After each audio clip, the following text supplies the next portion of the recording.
There's something called the fiscal cliff approaching. And we must do something about it or we will go over a cliff. But if you want to fix and do something about going over a cliff, you got to know what is the fiscal cliff. Well, the fiscal cliff apparently is taxes going up. So it must be a bad thing if your taxes go up. People have said, well, it's kind of like having people drowning. And people are drowning. Well, what does that mean? That's a bad thing. Taxes going up is a bad thing. So what are they telling us? Let's save 98 out of 100 of them. Well, that sounds pretty good. I'm for saving as many as we can. But that sort of implies that our policy is that drowning is a good thing. That we're going to let 2% drown. That raising taxes is bad if it happens to everyone. It's a cliff. But it's okay if it only happens to one or two people, and maybe you don't know them, and maybe they're rich people, and we don't care. But anybody work for rich people? Anybody know somebody who works at a car lot selling expensive cars, but that person only makes $40,000 a year, but he sells cars that are purchased by rich people? Anybody ever remember the yacht tax?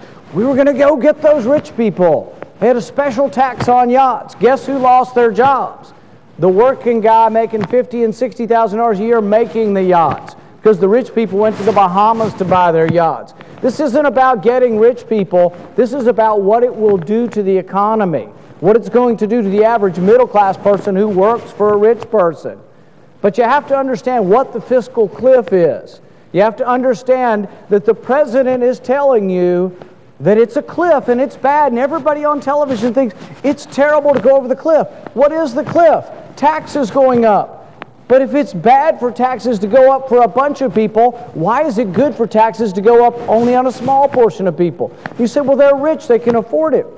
Here's the problem. The rich pay most of the taxes in our country. The top 2% pay half of the taxes. So what you're saying is they're rich and they can absorb it, but that's half of the nation's income will have increased taxes. You will take money from the productive sector, which is the private sector, and you will put it into the non-productive sector, which is Washington. So if you want ditches to be dug and then to be filled up again, send more money to Washington. But if you want jobs to be created, if you want the economy to thrive, you should want to leave that money in your community. It shouldn't matter to you whose money it is or who has it. You want that money, in my case, we want that money in Kentucky. We don't want to send it to Washington because there's no objective evidence that the money is well spent up here. There's no objective evidence that we are good with money up here, so we shouldn't send more money up here. We should leave more money in the private sector.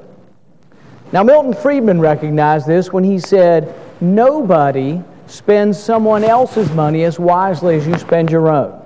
That in a nutshell, that in one sentence, explains to you why the private sector is more efficient than the public sector. The public sector, it's not our money. It's not their money. So those of up here who will spend it, that's why they spend $1 trillion more than they have each year. That's why they break their own budgetary rules. That's why there's no budget. That's why we live in an era of runaway spending. That's why your government is insolvent, your government is bankrupt, and guess what? When you raise taxes on 2% of the people, there's a chance you don't get any more tax revenue.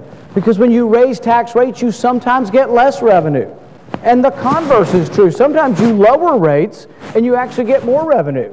In the 1920s, we lowered tax rates and we got more revenue. And guess what? The rich paid a higher percentage of the revenue when we lowered rates. We did it again in the 1960s under Kennedy. We did it again under Reagan. We grew at 7% one year under Reagan because we lowered rates and we unleashed an economic boom. That's what you want. Do you want a government that just is envious and jealous and wants to punish people? Or do you want a government that has sane and rational policies that allow the economy to grow? That's what happened in the 1980s. We had 7% growth one year. We had millions of jobs created. Mark my words, you will raise tax rates and you'll feel good because you went after and you got those rich people because you said you were, you campaigned against rich people, and you got enough envy whipped up in the country, and you're going to get them, you're going to stick it to those rich people. But guess what? You may not get any more revenue, you may not get any more economic growth, but you can say, I stuck it to the rich people. That's what we're talking about. And some of you may say, well, we're going to do this, but maybe we'll do something about spending at the same time. The one thing they've taken off the table is spending restraint.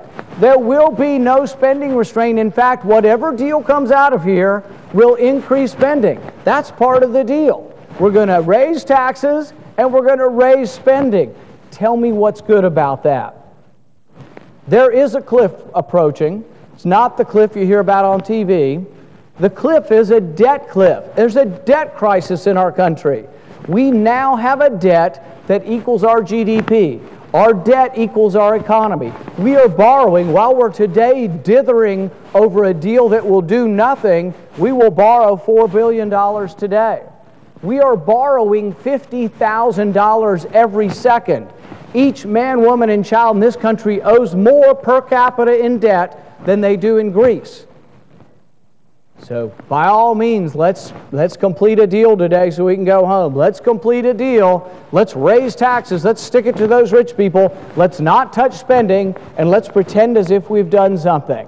The deal will do absolutely nothing to save this country.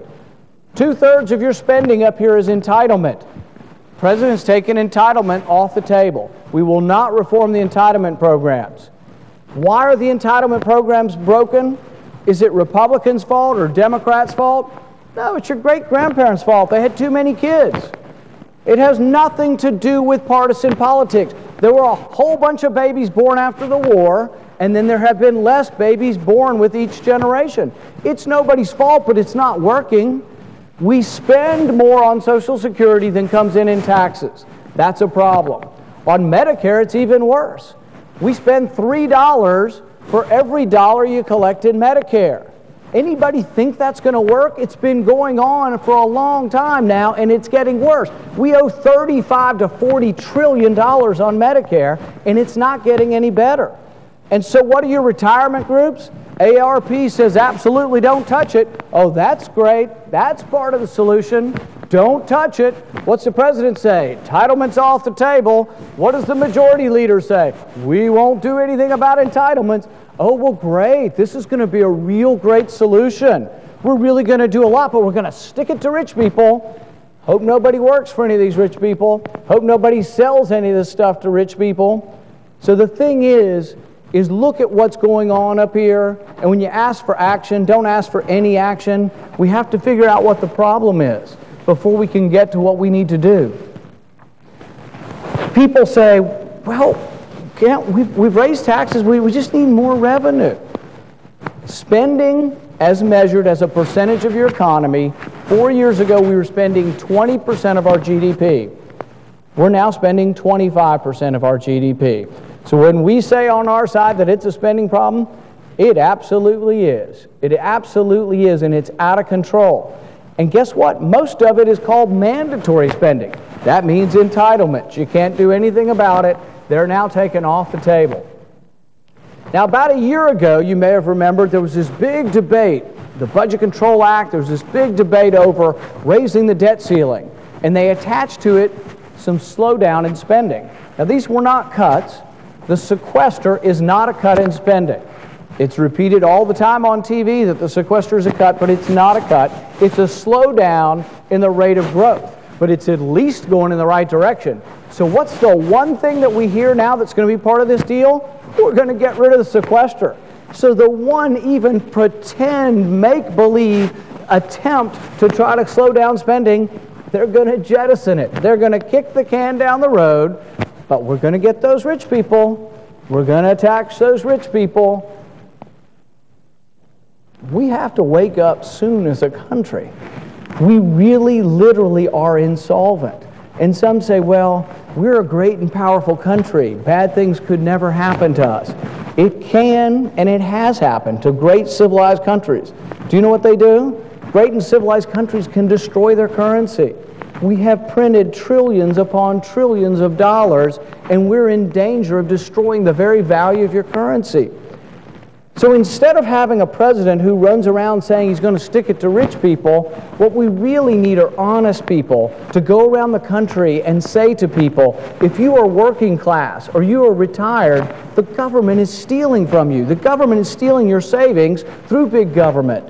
So on the one hand, they offer you something. They offer you baubles. They offer you something for free. Here's a cell phone. Just take the cell phone and vote for me. It'll be okay. The problem is it's not free. On the one hand, you get the free cell phone. On the other hand, you get $4 gas. On the other hand, you get food rising. Why do prices go up? Because we run a deficit up here, giving you free stuff, and then we print up money to pay for it, and that steals value from what you have. It's not that gas is more precious. Gas is rising because the value of your dollar is shrinking. Food is rising because the value of your dollar is shrinking. So big government isn't your friend. Deficits are not your friend. And we hang in the balance up here, and nobody is serious about it. What's the one thing that's been taken off the table? Spending. We will not cut any spending. So we're looking for a deal that will raise taxes, which everybody seems to equate with drowning, except we're only going to make a few people drown and they're rich anyway.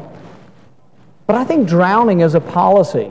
Drowning, even if it's selective drowning, being in favor of selective drowning is not a good policy. So what I've asked, and what I ask people is, let your representatives know, let your senators know that you'd rather have some kind of serious fix to the problem rather than kicking the can down the road. You'd rather have them actually do something that would allow the economy to grow, would allow jobs to be created, and as a consequence, government would bring in more revenue. The only thing proven to ever bring in more revenue up here, economic growth. What's going on right now? We're growing at a little under 2%. When the president 2 years ago extended all the tax rates and chose not to raise tax rates, we were growing faster. And he said, we don't want to rock the economy, and he agreed to extend all tax rates. But now, I think he's hell-bent on raising taxes. So realize that what you're going to get is raising taxes, more money taking out of the private sector and given to government, the inefficient sector. Don't count on that new money coming in going to make the debt smaller. Count on it funding more programs. You'll notice, if you look carefully at whatever this fiscal cliff deal is, that there won't be spending cuts, but there will be spending proposals. So we're going to try to tax rich people more and get more money. May not work, because often you raise rates and get less revenue. We're going to try that, but we're going to take the money that we get from rich people, and we're going to immediately spend it on more foolhardy programs, what we've been doing up here. So we're not going to fix the problem, we're going to perpetuate the problem. So what I would argue for is we should be doing the opposite. We, the Republican Party, the party of limited government and low taxation, should have no part in this. We should have no fingerprints on this, and we should in no way support anything that raises taxes because it's bad economic policy. So I, for one, will not support any proposal that comes out that does not cut spending and raises taxes. Thank you, Mr. President. I yield back my time and suggest the absence of a quorum. Clerk will call the roll. Mr. Akaka.